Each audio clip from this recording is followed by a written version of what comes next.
The dismissal, the Galactic Archives recorded it as Assessment 47B, Species Homo sapiens, Third Planet, Sol System. Status: primitive. Threat level: negligible. Recommendation: ignore or harvest at convenience. Admiral Thix of the Vorthak Empire reviewed the report from his command throne aboard the Dreadnought Supremacy. His four eyes scanned the holographic displays showing a small blue-green world orbiting an unremarkable yellow star. The inhabitants had barely achieved nuclear fission, and their fastest spacecraft couldn't even leave their local system efficiently. Pathetic. Thix's translator rendered his chittering into galactic standard. Schedule them for resource extraction, standard protocols. His tactical officer, Sub-Commander Creel, manipulated the control interface with her tentacles. The humans have detected our scout drones, Admiral. They're attempting to communicate. Let them squawk. Begin positioning the Harvester fleet. What the Vorthak hadn't noticed in their cursory scans was something the Galactic Council's assessment algorithms weren't programmed to detect. Humanity had survived ice ages, plagues, world wars, and near-extinction events. They had clawed their way from caves to cities, from fire to fusion, and most importantly, they had done it while constantly fighting each other. Dr. Sarah Chen, director of Earth's hastily assembled First Contact Committee, stood before the United Nations Emergency Assembly. The message is clear. They see us as resources to be harvested. Our cities, our people, everything we've built, it's all just raw materials to them. President Martinez of the Americas Union leaned forward. Options? They expect us to panic or surrender. Their scout data suggests they're using the standard Vorthak subjugation protocol. Arrive, intimidate, harvest. Chen pulled up tactical displays. But they've made a critical error. They've shown us their technology and they've given us time. General Nakamoto from the Pacific Alliance nodded slowly. How much time? Their harvester fleet won't arrive for 6 months. Their scouts are automated. They think we're too primitive to pose a threat. The room fell silent. Then Martinez spoke the words that would echo through history. Then let's show them what humanity does with 6 months. The transformation was unlike anything in human history. Old rivalries dissolved overnight. The combined resources of Earth pivoted to a single purpose. Every scientist, engineer, and strategic mind focused on one goal: survival. The captured Vorthak scout drone sat in a specialized facility beneath Geneva. Dr. James Walker led the reverse engineering team working around the clock. The power source is incredible, he reported to Chen. Controlled antimatter reactions. If we can replicate that, we'll have unlimited energy, Chen finished. What about their shields? Frequency-based. Already working on harmonics that could disrupt them. Give us 3 months. Meanwhile, in shipyards from Houston to Shanghai, humanity's first true warships took shape. Not the sleek, efficient designs of the Vorthak, but brutal, over-engineered. Behemoths bristling with weapons. If alien technology was a rapier, human engineering was a sledgehammer. The Vorthak harvester fleet dropped out of hyperspace at the edge of the solar system exactly on schedule. Admiral Thix was pleased. The operation was proceeding perfectly. The primitive humans had made no attempt to flee or negotiate, probably paralyzed with fear. Admiral, Creel's voice carried an unusual note. I'm detecting ships approaching from the third planet. Ships? Thix's mandibles clicked in amusement. They're chemical rockets? How quaint. Prepare a warning shot. Maybe they've come to surrender. The first human vessel to engage the Vorthak was the ESS Thunder, a converted asteroid mining ship now bristling with improvised weapons. Captain Maria Rodriguez knew her ship was outclassed in every way except one.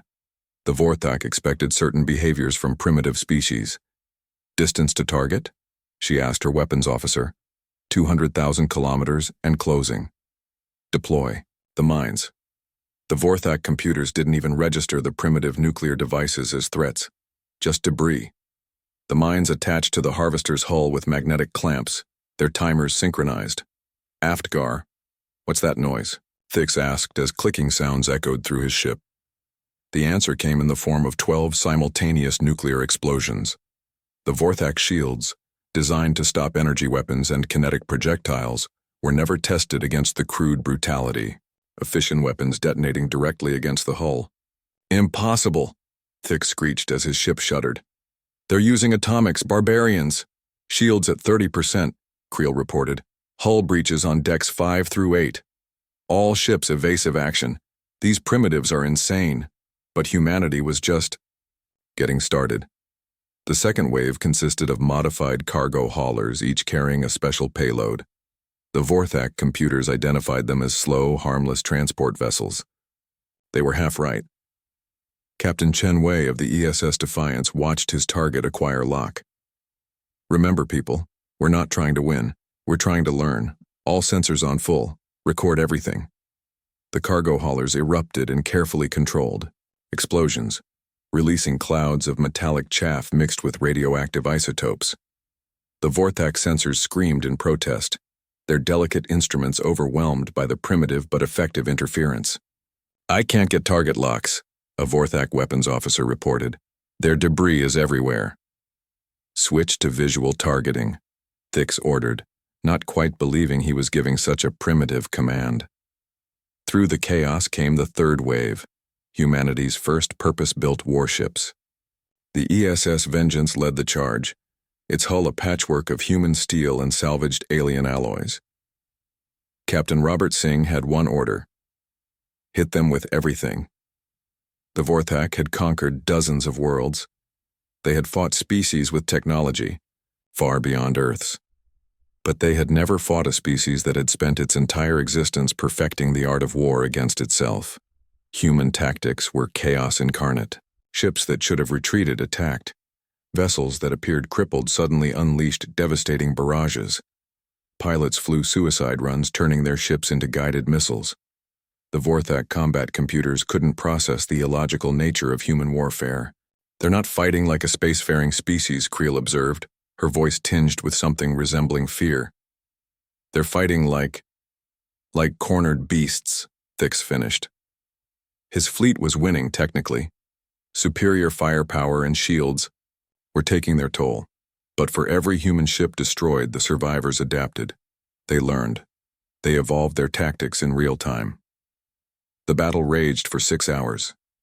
When it ended, the Vorthak had lost 3 harvester ships and dozens of escorts. The human fleet was decimated, but they had achieved something impossible. They had blooded the Vorthak Empire. Admiral Thix stared at the tactical display. His remaining fleet could still conquer Earth, but at what cost?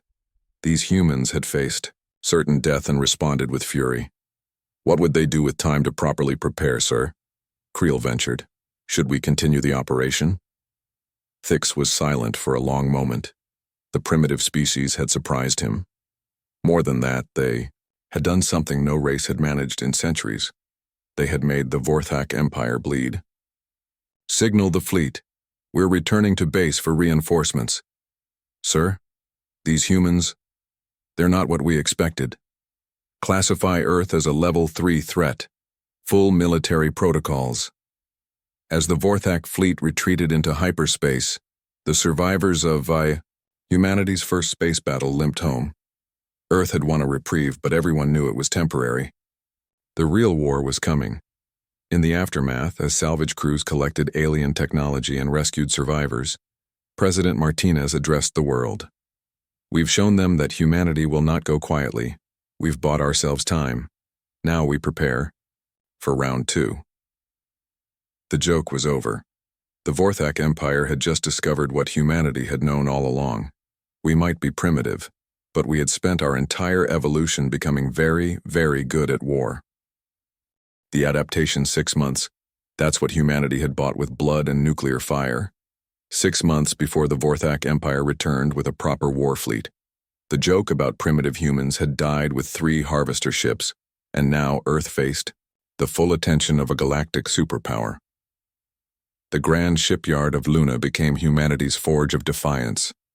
Where once tourists had gazed at Earth from domed cities, now engineers and workers from every nation labored to build humanity's fleet.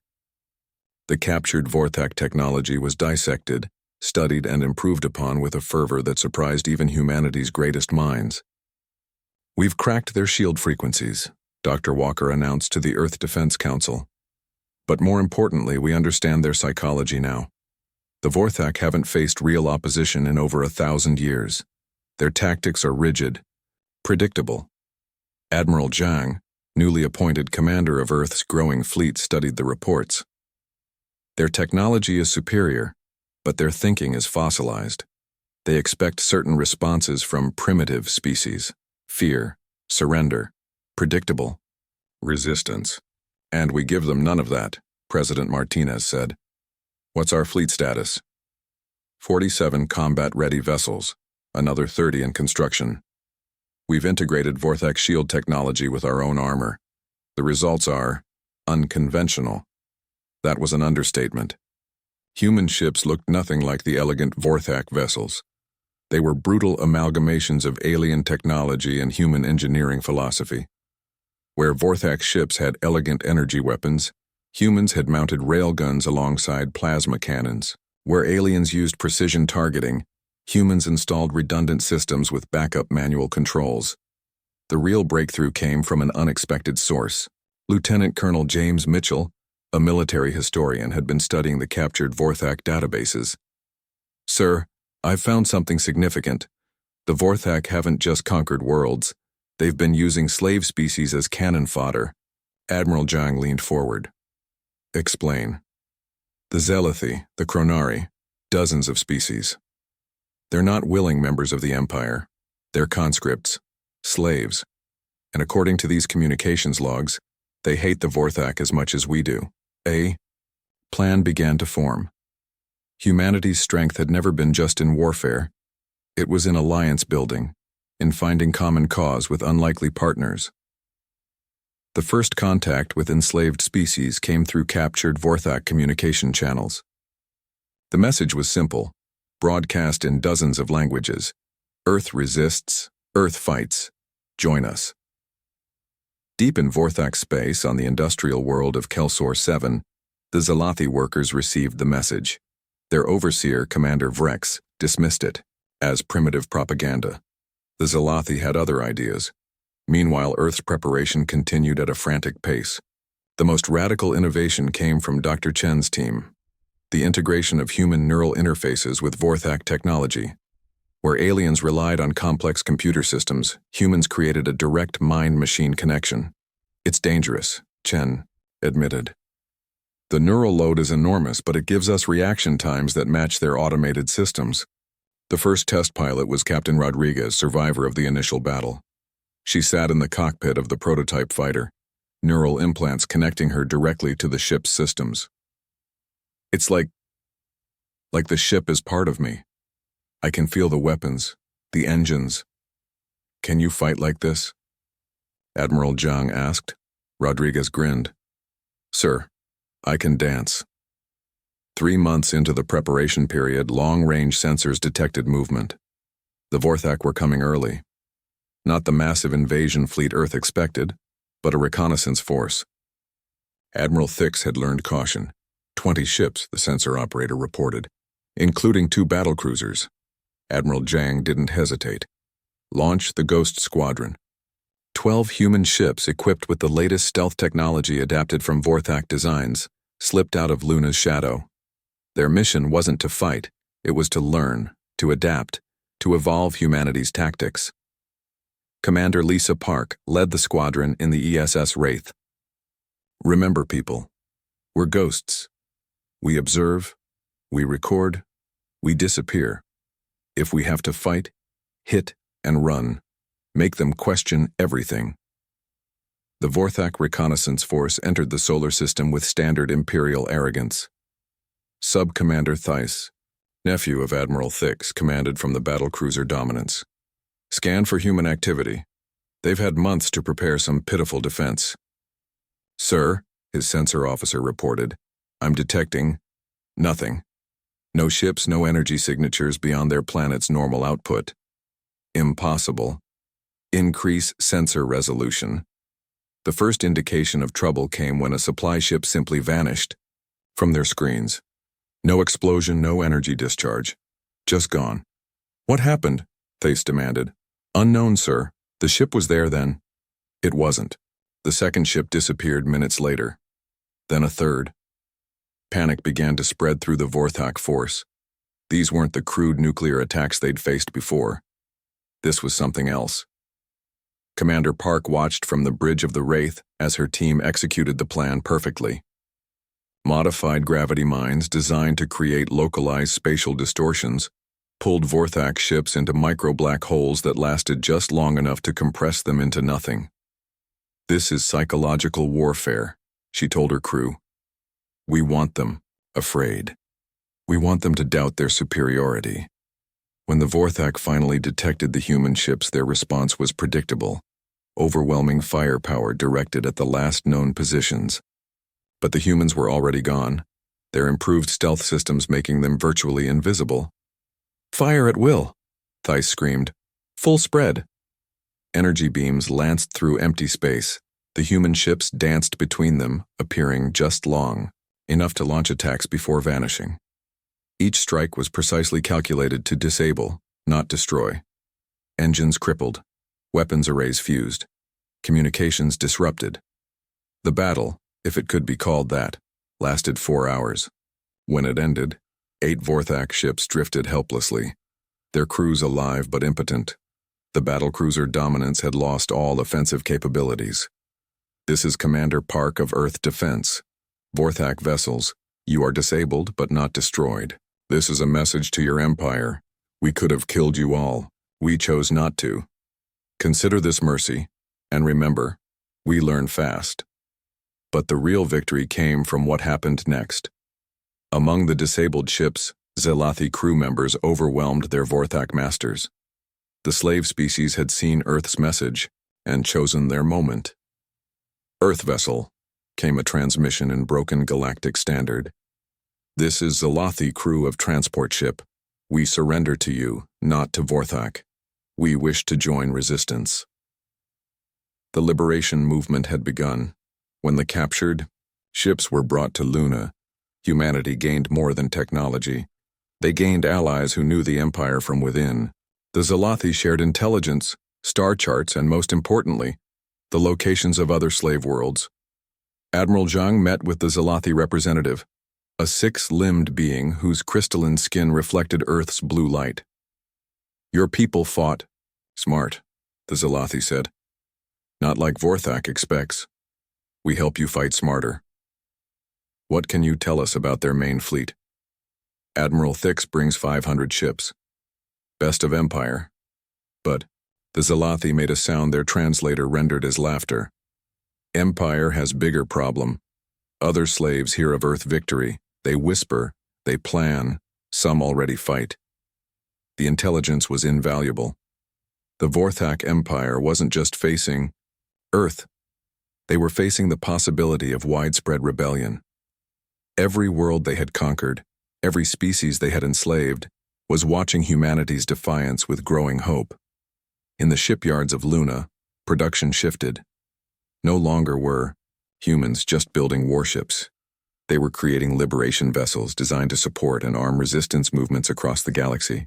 The Vorthak technology was being improved with each iteration, combined with human innovation and Zelathi insider knowledge. Captain Rodriguez, now leading the first strike wing, tested the latest fighter design. The neural interface had been refined, allowing even deeper integration between pilot and machine. It's like the ship reads my mind, she reported. I think about a maneuver, and it's already happening. The real test came when long-range sensors detected the approaching Vorthak fleet, 500 ships, just as the Zelathi had warned. But Earth was no longer the primitive world they expected to crush. All stations, this is Admiral Zhang. The Vorthak are 3 days out. Final preparations. Operation Liberation begins now. Across Luna, Mars, and Earth's orbital platforms, humanity's combined fleet powered up. 120 ships, a fraction of the Vorthak force, but each one a testament to human adaptability. Mixed crews of humans and liberated slaves manned battle stations, but the real surprise wasn't in Earth's system. On 20 different worlds across Vorthak space, simultaneous uprisings began. Inspired by Earth's example and armed with smuggled weapons, slave species struck at their masters. The empire that had seemed invincible was suddenly fighting on multiple fronts. Sub-Commander Creel brought the news to Admiral Thix as the fleet approached Sol system. Rebellions on Kelsor, Thyros, Magellan Prime, the Zalathi, Chronari, even the Vex have risen. They're using tactics similar to the humans. Impossible! Thix vibrated with rage. The slaves couldn't coordinate this. The humans have been broadcasting on our own communication networks, teaching combat tactics, sharing weapons designs. They've turned our own systems against us. Thix's 4 eyes narrowed. These humans weren't just defending their world. They were igniting a galactic revolution. The primitive species he had dismissed as a joke had become the catalyst for the greatest threat the Vorthak Empire had ever faced. Full battle readiness, he ordered. We crush Earth first. Without them, the slaves will fall back into line. But as the Vorthak fleet entered the solar system, they found humanity ready, not just with ships and weapons, but with something the Empire had never faced. A species that had turned survival into an art form and had shared that art with every oppressed being in the galaxy. The joke was over. The real war had begun. And humanity wasn't fighting alone. The Revolution Admiral Thix stared at the tactical display in disbelief. Sol system wasn't just defended, it had been transformed into a fortress. Asteroid belt mining stations had become weapon platforms. Jupiter's moons bristled with railgun batteries. Even Earth's moon had been hollowed out and converted into a massive shipyard and defense station. 500 ships against this, Creel muttered. It might not be enough. Silence. Thix snapped. But privately, he shared her concern. Beware. Primitive humans had accomplished in months what most species couldn't in decades. Worse, reports kept arriving of uprisings across the Empire. 20 worlds in open rebellion, with more joining each day. On Earth, the unified command center displayed the approaching Vorthak fleet. Admiral Zhang stood with his international command staff, each representing humanity's united front. Beside them stood allies from 6 different liberated species. They're following standard Vorthak assault pattern, observed Zelk Prime, the Zalathi tactical advisor. Central thrust with flanking maneuvers. They expect us to concentrate defenses at Earth. Zhang smiled. Then let's give them something unexpected. Execute Operation Swarm. From hidden positions throughout the solar system, humanity's secret weapon emerged. Not warships, but thousands of automated drones. Each one was barely larger than a shuttle, powered by miniaturized Vorthak reactors and armed with a single purpose: to confuse, disrupt, and overwhelm. Contacts! The Vorthak sensor officer's voice cracked. Thousands of them, emerging from everywhere. The drone swarm moved with orchestrated chaos. They didn't attack directly, but created a web of electronic interference, false sensor readings, and constant movement. The Vorthak targeting computers designed for traditional space combat couldn't process the sheer volume of data. Fire at will, Thix ordered. Energy beams lanced out, destroying dozens of drones. But for everyone eliminated, 10 more seemed to take its place. The human factories had been working non-stop, producing these cheap, expendable units by the thousands. Through the chaos came humanity's first strike. Captain Rodriguez led her neural-linked fighter wing in a precision assault on the Vorthak command ship. The fighters moved as one. Their human pilots' minds merged with their ship's systems, achieving reaction times that matched Vorthak automation. I've got lock on their shield generators, Rodriguez announced. Her consciousness expanded to encompass her fighters' sensors. Fox 1. Hybrid missiles, human engineering carrying Vorthak warheads, streaked toward their targets. The command ship's shields flared and died under the coordinated assault, but the Vorthak hadn't conquered 1,000 worlds by being pushovers. Their return fire was devastating. Human ships died by the dozen, vaporized by weapons that could crack asteroids. Yet for every ship lost, 2 more emerged from Luna's shipyards, crewed by humans and liberated slaves alike. "Sir," Creel alerted Thix. "Multiple hyperspace signatures detected. Reinforcements?" "Finally," Thix chittered. "The Empire sends aid." But the ships that emerged weren't Vorthak reinforcements.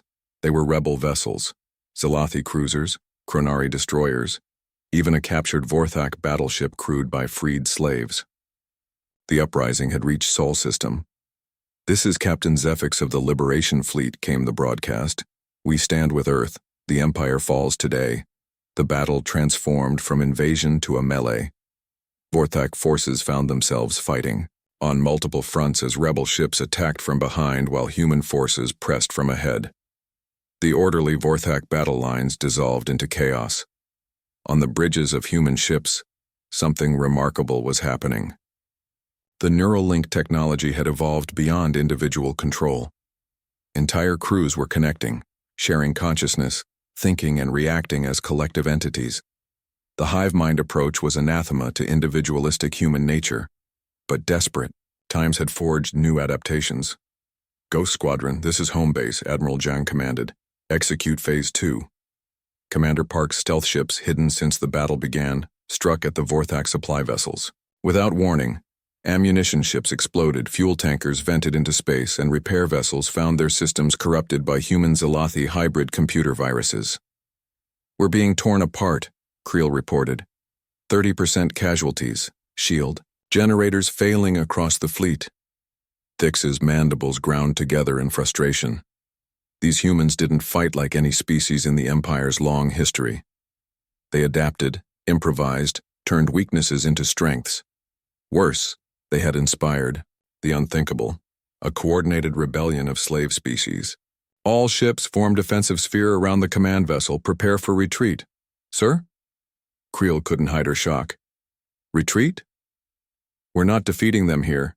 Every moment we remain, more rebel ships arrive. Signal the Empire. Earth must be destroyed by any means necessary." As the Vorthak fleet began its fighting withdrawal, humanity pressed the advantage. The combined Earth rebel forces harried the retreating Empire ships, destroying stragglers and capturing those too damaged to flee. The Battle of Sol, as historians would later call it, raged for 18 hours.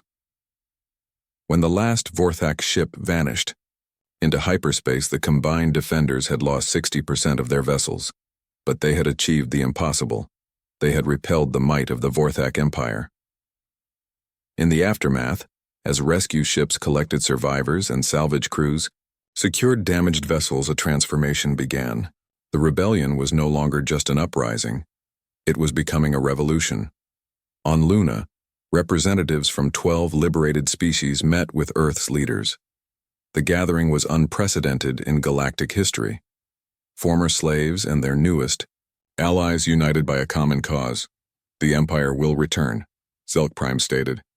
"With weapons to exterminate Earth from afar. We must act first." President Martinez nodded. "We agree. But we're not just fighting for Earth anymore. We're fighting for every enslaved world." "Then we formalize our alliance," suggested Chronari Ambassador Thek.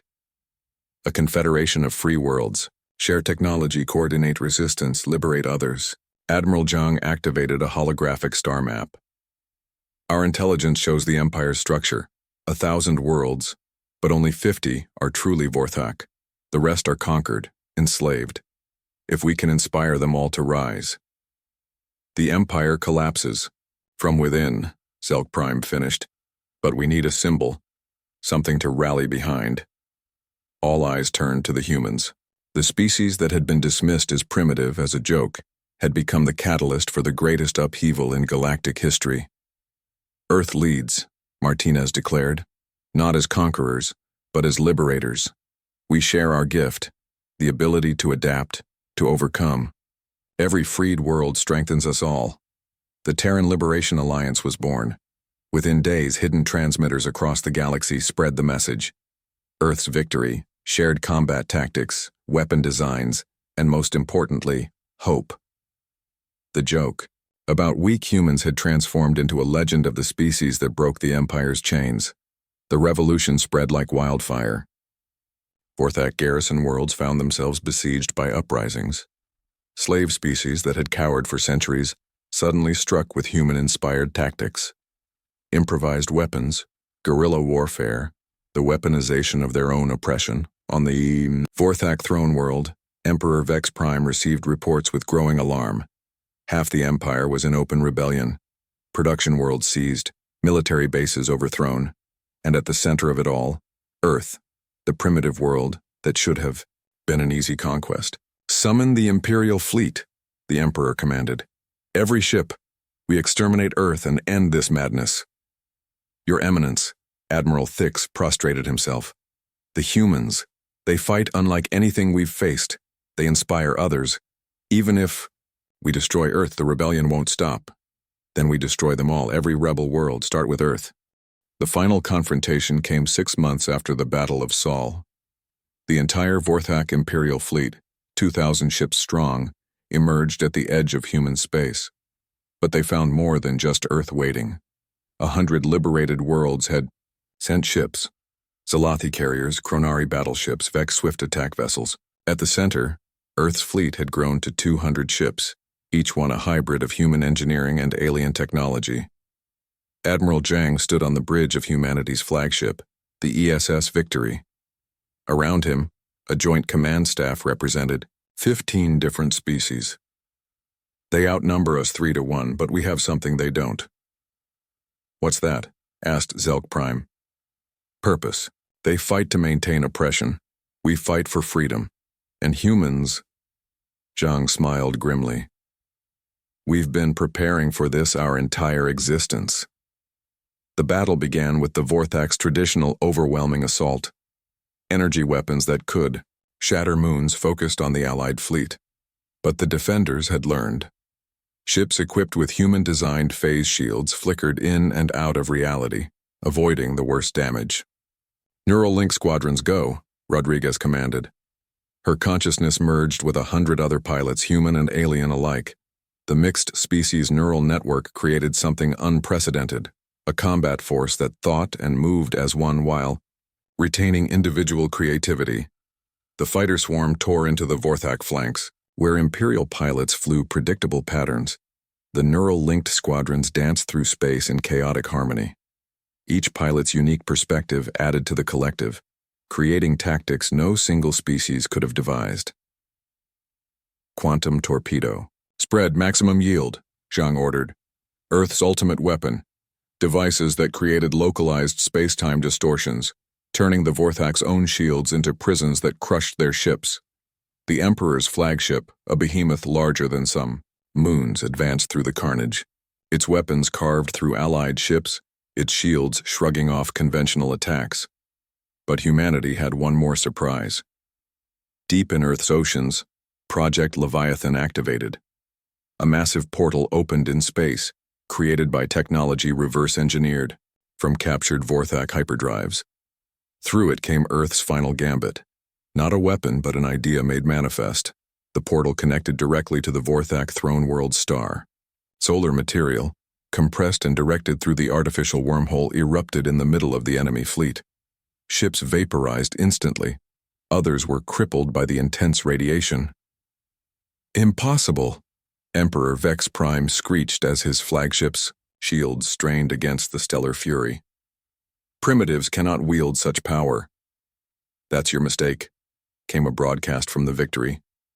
Admiral Zhang's voice carried across all frequencies. "You saw our lack of technology and assumed weakness. You never saw our true strength, our will to survive, to adapt, to overcome. And now that will has spread to every species you enslaved." The Vorthak fleet, caught between the stellar weapon and the combined Allied forces, began to crumble. Ship after ship fell, some destroyed, others surrendering as their slave crew members mutinied.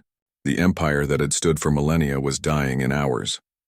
When Emperor Vex Prime's flagship finally exploded, taking the last Vorthak hardliners with it, a cheer arose from 1,000 different throats across 100 species. The revolution was complete. The joke about primitive humans had become the legend of the species that liberated the galaxy. In the aftermath, as the Terran Liberation Alliance began the work of rebuilding, Admiral Zhang stood with the other leaders. Earth had gone from backwater to galactic power in less than 2 years. But the real victory wasn't in conquest. It was in unity. "What now?" Zelk Prime asked. Martinez answered, speaking for all humanity. "Now we build something better. Not an empire of oppression, but an alliance of equals. We've proven that no species is too primitive to fight for freedom. That's humanity's gift to the galaxy." The joke was over. The revolution was complete. And among the stars, the name Earth would forever be synonymous with the moment when the oppressed stood up and said no more. Humanity hadn't just taken over the stars, they had set them free. 10 years later, the Galactic Archives recorded a new entry. Assessment 2847A. Species: Homo sapiens, third planet, Sol system. Status: founding member, Terran Liberation Alliance. Threat level: do not provoke under any circumstances. Recommendation: maintain friendly relations. Learn from their example. Note: previous assessment, 47B, has been marked as the greatest intelligence failure in recorded history. Let it serve as a reminder: never underestimate a species based on their technology alone. Some beings measure strength not in weapons, but in will, and humanity's will had changed the galaxy forever. Epilogue.